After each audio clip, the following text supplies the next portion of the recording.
Stop drafting bad Tarkir Dragonstorm decks. In our last episode, we told you you couldn't draft Tarkir Dragonstorm like other sets. You should be starting with 4 colors and settle your way into your 2 base colors later. This leaves you open to 3 pairs of enemy colors as a base. But not all enemy pairs are created equal, and if you treat them as equal, you're likely to end up in a worse deck. In this episode, we'll be reviewing how to end up in the best base color pair for your seat. If you haven't seen our last episode on drafting Tarkir Dragonstorm, it's only 3 minutes long, and I highly recommend you watch that first. Today, we'll apply the principle of avoid ending in a bad deck in a multicolor prince format like Tarkir Dragonstorm. And we'll start with the takeaway. These are all 15 4-color decks you can draft. The color pies are the 5 4-color combos. The lines in each pie represent the 3 base enemy color pairs for each pie. But only 9 of these decks perform well. The other 6 decks are decks you're looking to avoid. I'm using 17 lands data to figure out what decks are the best, but I don't want to bore you with the numbers. Instead, let's figure this out visually. There's not enough data on the 4-color decks in 17 lands, so we'll use the 3-color decks for our example. The clearest example is Abzan. The majority of the best performing cards are in green, so you definitely want to be base green in Abzan. The only green enemy color pair is green-black. If you're Abzan, you want to avoid being base white-black. Let's check Temur.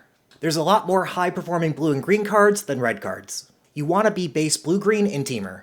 Now let's check Mardu. You clearly want to be white. Red looks a bit better to pair with it, but black or red looks fine to pair with it.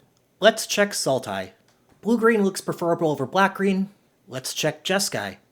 This is the most confusing one, as red seems a bit lower, but white-blue isn't an enemy color pair. We might be able to get an idea looking at the 2-color signposts, but the signposts are both performing reasonably well. What might be going on? Most of the cards performing well are defensive cards. It's possible there's some white-red aggro deck playing blue as a secondary color, but based on the types of cards here, most of the performance seems to be coming from control decks. It's looking like blue-red is probably the better base for Jeskai. If we summarize this, it means you can be base blue-green, black-green, or blue-red in your 3+ color decks. Your base white-red and white-black deck should be 2 colors, unless you're Mardu splashing black or red, and these decks should be heavy white.